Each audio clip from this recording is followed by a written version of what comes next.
Well, hello, I'm Marilyn Brummitt, and once again, welcome to our No One is Homeless YouTube podcast. Remember that is our vision here at the Caring Place, that no one is homeless.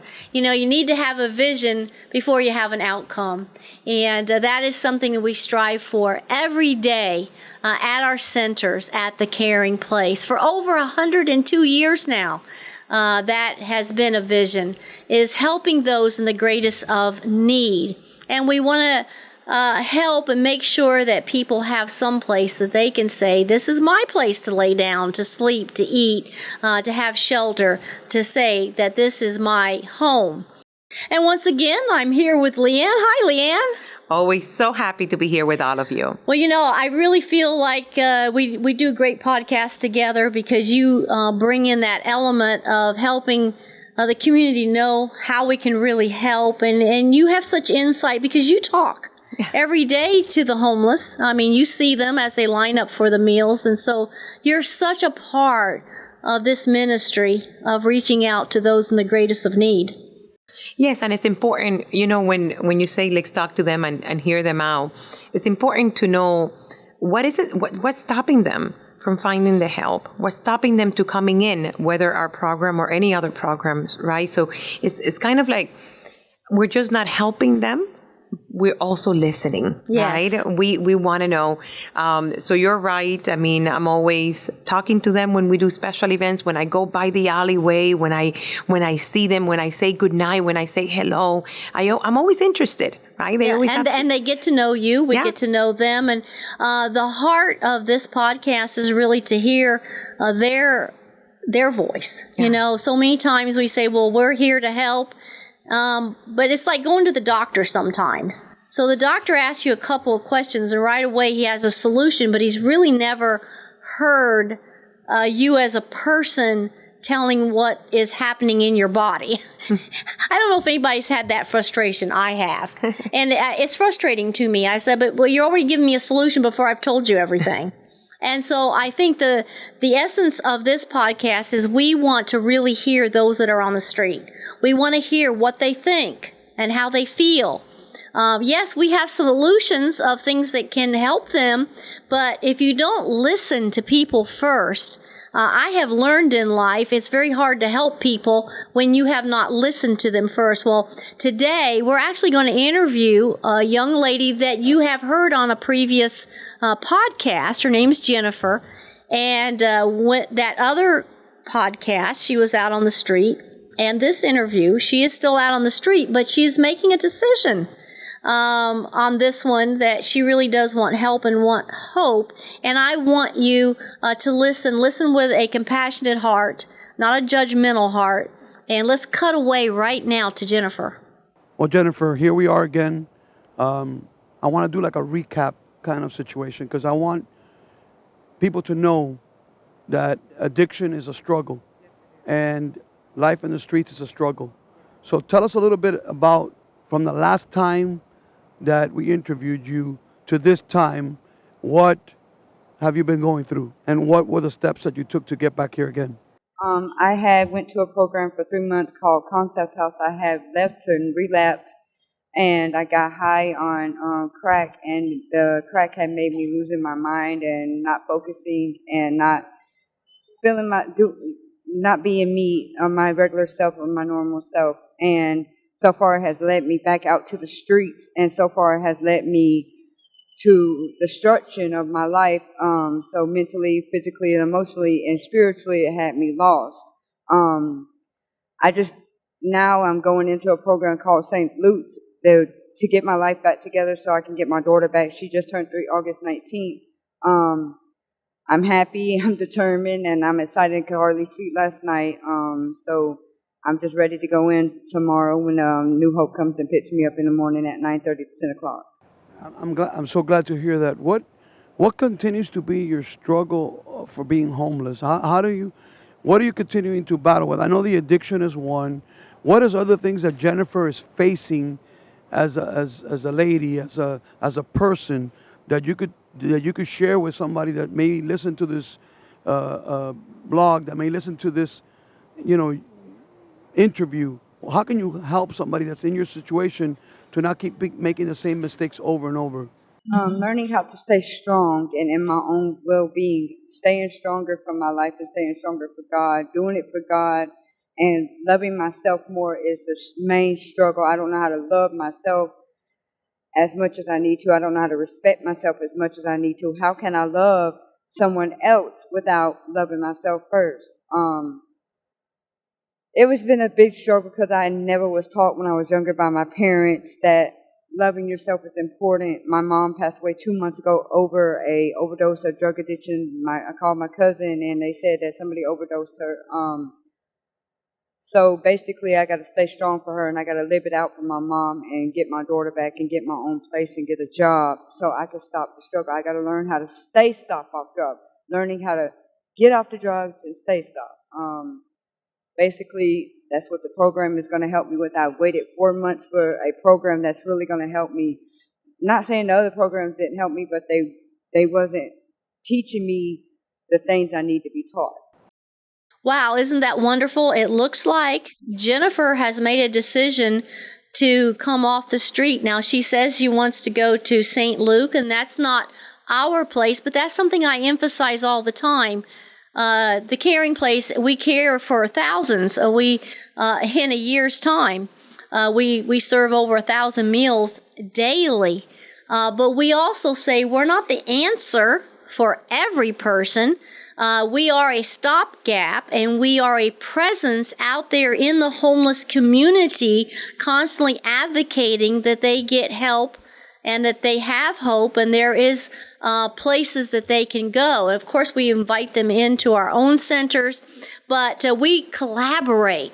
We work with so many other places. And so Jennifer has been struggling about coming into a program, and now she has told our president, Tony Velasuso, that she's made a decision to go to St. Luke, and we are applauding her on that. Now, she also has some advice for other homeless, other people that are struggling, that are still out on the street. And Tony really does ask her that question. What do you have to say to those who are still struggling? Let's listen to what she has to say. What is it that you would say to the people out there that they can do different than what you're doing?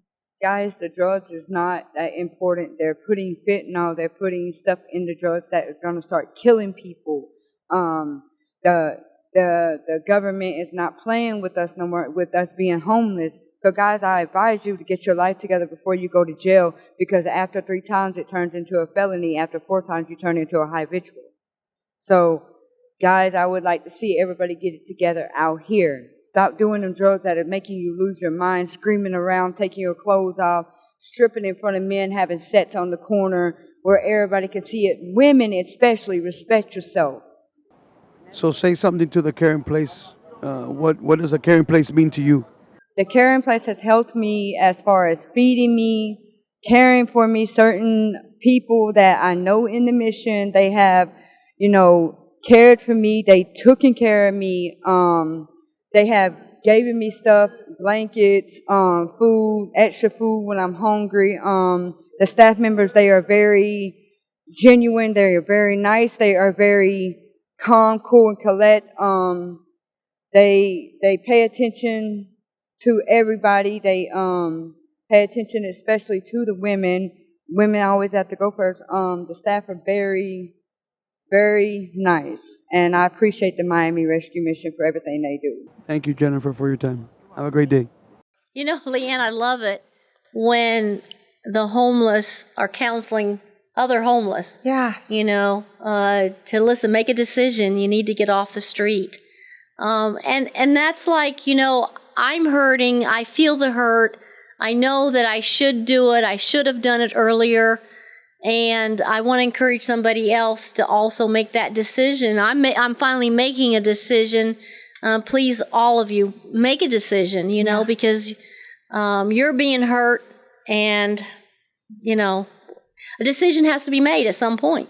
Yeah, and who better than them that have gone through it? Yes. They've gone through the fire. So I believe that if a homeless person can hear Jennifer, they would be like, okay, well, maybe I can give it a try. Maybe there is hope for me too. So yeah, I love it. Yes. And, so many of our staff, 40% of the staff at the caring place are formerly homeless. And the unique thing about that here at the caring place is my own husband's story. He was here for over 33 years. Became the president of the caring place for over 20 years, but he came in homeless. And then, look what happened. And now, as we are retiring, my husband and myself, we have a new president, Tony Velasuso. And but he was trained under my husband for over 20 years. We know we have a good president right now. Yes. But it's the experiences of our staff that helps those that come in. And, there's other experiences that help a lot too. And that's our wonderful volunteers, that come alongside. And for years, I would have women come, because remember, as I came here over 22 years ago, I didn't come in being the VP of development or the director or anything like that. I started as a volunteer coordinator. So I love volunteers, Lian. Yes. And I see how they come in and make a difference with helping our homeless. And they make those connections. And actually, as they talk to them about their life experiences, and they have their own stories. And sometimes maybe they had hardships that they went through and they're able to convey that. Well, women, as I was a volunteer coordinator, women would come, I want to help women. I said, oh, that's wonderful. Let me get you connected to our women's center. But I struggled for many years getting women to actually stay and help until one day I believe that God gave me this vision. And I got a group of women together. I said, do you really want to help? And they said, yes. And I said, well, we have a real need right now. It seems that women are beginning to stay a little too long in the center. It's almost like they get stuck. It's like they get all the tools, they get the education, they even maybe get a job, but then there's one last little piece of the puzzle, and that's safe and affordable housing. And so I would see that this need was growing. And so at the time, I got about 15 women together. They said they really wanted to help. And they formed a group, and we called them a focus group because they focused on one need. Mm-hmm. And they called themselves Girlfriends for Girlfriends. So that was back in 2000, and it was like 9 or 10 when that group started. This is now 2024, and they're still going strong. They have raised funding for 2 safe and affordable housing units, a triplex and a fourplex, and they do so much more. I mean, they also subsidize these units so there can be safe and affordable housing. And this Girlfriends for Girlfriends group, Lian, they just have exploded, and I know that you're so involved with them as well. Yes, and I love them, every single one of them. I mean, their passion, they're very committed to helping women and children that are no longer in our centers. And so that's important because a lot of the women that we serve, when they leave here, they have no family support, right? I mean, little. They ended up being with us because of that reason, not having that support system. So I love it when they get together, when they do housewarming parties, when they go for a visit. Housewarming parties. Now, let's stop. Wait a minute. Explain what that means, because that's a pretty cool thing that they do. It is very cool, and anyone can do it. I mean, I always like to encourage people because sometimes you're wondering, what could I do? So if you have a couple of friends, I mean, a housewarming, you invite friends over, you maybe have tea, maybe you have some pastries.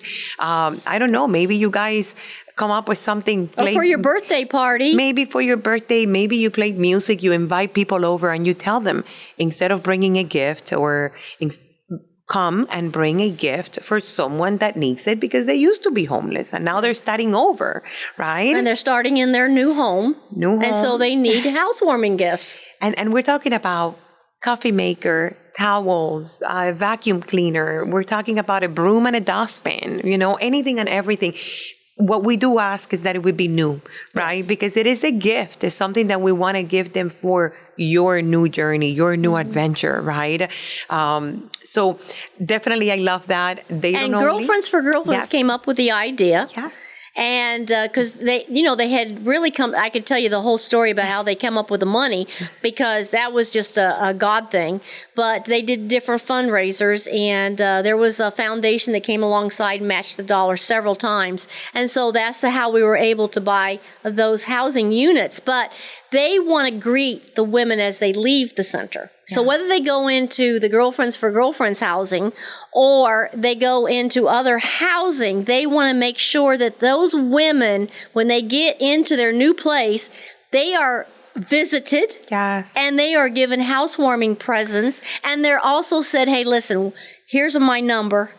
Whatever other needs you have, maybe the kids need something to go back to school with, backpacks.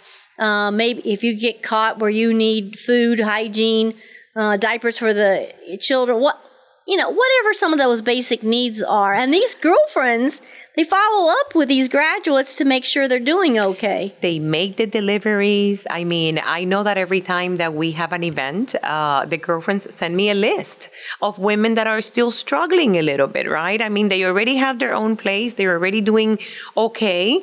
But when it comes to Christmas time or it comes to a back to school, that's a big expense. That can take a toll on a family of 3 or more children, even 2 children, right? Because you're trying to pay the rent and pay the electricity and pay the water bill.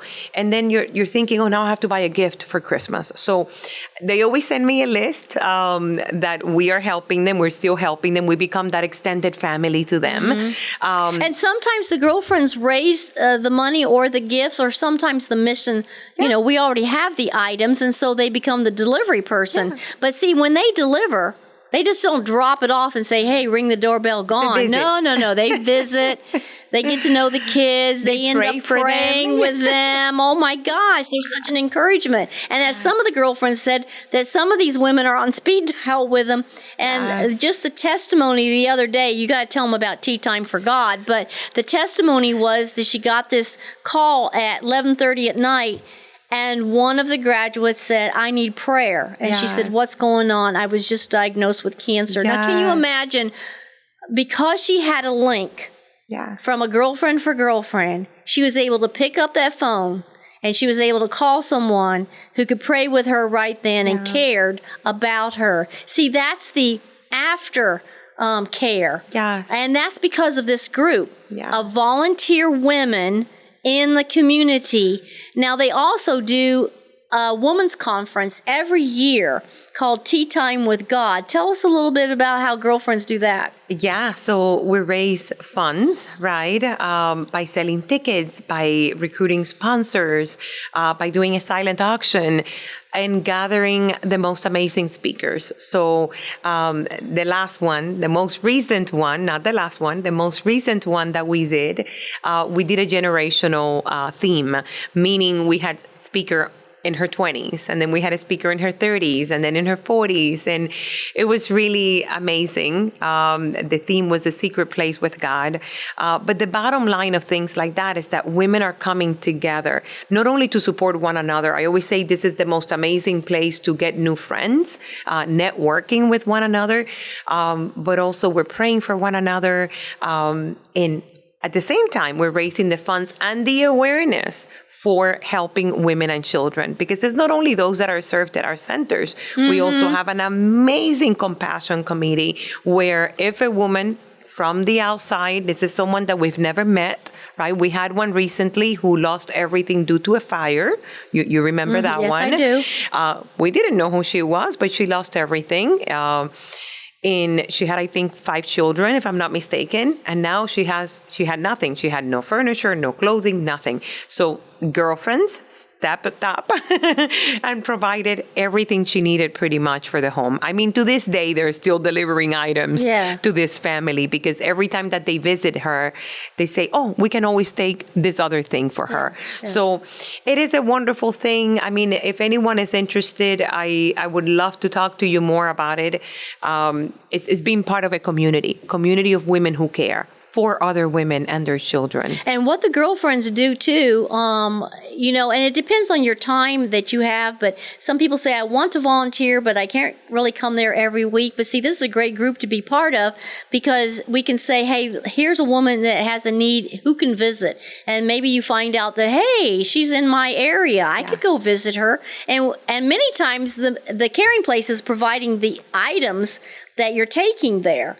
And also the girlfriends, they raise a lot of the housewarming gifts themselves. I was going to say, thanks to the housewarming gifts. That's right. And so they have the coffee makers and the microwaves and the towels and the sheets and things like that. That's because that's what they are coming together to do. But as they reach out, they also become girlfriends to one another. Yeah. I think that's good. And they actually encourage, because girlfriends get sick.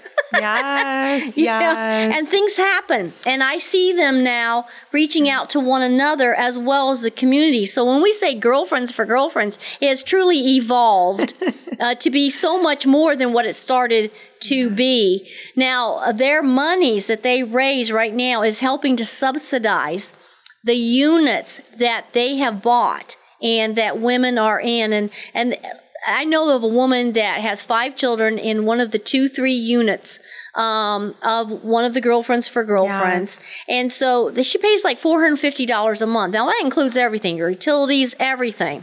You're thinking, wow, I wish I could pay $450 for. That's non-existent. Yeah, it's not, but that's because it's being subsidized. Yes. And so girlfriends, what they do is they sign up for a monthly gift.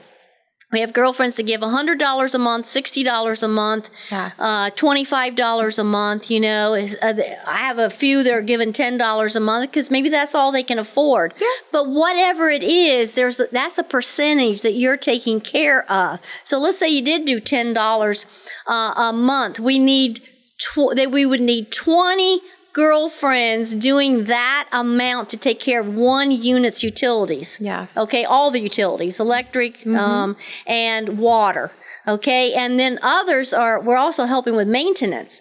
So there's a lot of different ways. So we can actually tell you the percentage of where your dollars are going and how many people that we need in this one unit to take care of it. So if you want to help, the money is actually going to subsidize housing. I want everybody to know where that money is going. Well, Lian, Tea Time with God, you really do a lot to help put that together, and I thank you for that and all the different things that you do. You also have another group called Cover Girls, and they help the women who are actually in the centers. So there's a lot of ways to get involved. If you want to help women, of course, you know, we help men here as well. But we've kind of dedicated this podcast to helping women, and we talked to Jennifer at the beginning, and I think we're going to cut away to a very quick clip of Jasenia, who was at the caring place. She was helped. I want to close with that, and I also want to thank you for helping sponsor or help subscribe, ring the bell, comment at this YouTube podcast. No one is homeless. Help us to get it out there. We're going to cut away to this last interview, and I'm just going to end it with that and say, please listen to Jasenia, because she is the culmination of really coming in and getting the help that she needed. Thank you. 2012, I came in from Puerto Rico. At that moment, my daughter was 1 year and 8 months, and my son was 5 years old. And both my kids have special health conditions. My son was diagnosed with epilepsy. My daughter's health condition is not common in the island, so getting her meds was actually a journey. It was like camping out, trying to get her medication in order for keep her alive. So at that moment, I just, lost everything. I lost hope. I was scared. So I have a family here and a family member in Homestead. And she told me come into my home. 7 days later, she received a notice by mail that, she was having people that not supposed to be in her home. It was a Section 8 program. So I needed to move out immediately. So I went to the nearest shelter back in Homestead, where I was told that there were no beds available for me and my kids. It was a rainy day. I was outside in the street with a stroller, my 2 kids, and 2 backpacks in a place that I know nobody. I was completely hopeless. I was completely lost. So I remember someone just coming out, running from the shelter and telling me that, hey, I found you a bed. We found you a bed. The thing that I live in there, I can tell you to this day, my kids still say that was the blessed months ever in their life, because they're not only giving you a shelter and it's not a roof, it's food, it's security, it's tools to pick up your strength and continue walking through life. Today I can tell you the experience that I had in Miami Rescue Mission built me up for the rest of my life. I have the courage and the strength to say everything is going to be okay, because I was filled up with all that energy through my journey in Miami Rescue Mission. So after that time, I'm able to become this professional, self-sufficient person. I'm able to look back and help other people in maybe the same situation. And I know I'm not alone. I do have a family in Miami Rescue Mission. They are my family. I honestly ask you to help other Yesenias. Thank you, Miami Rescue Mission, for what you have done to my life and my family. Hello, my name is Antonio. I want to say thank you to the donors. I greatly appreciate you. So very happy to have a roof over my head.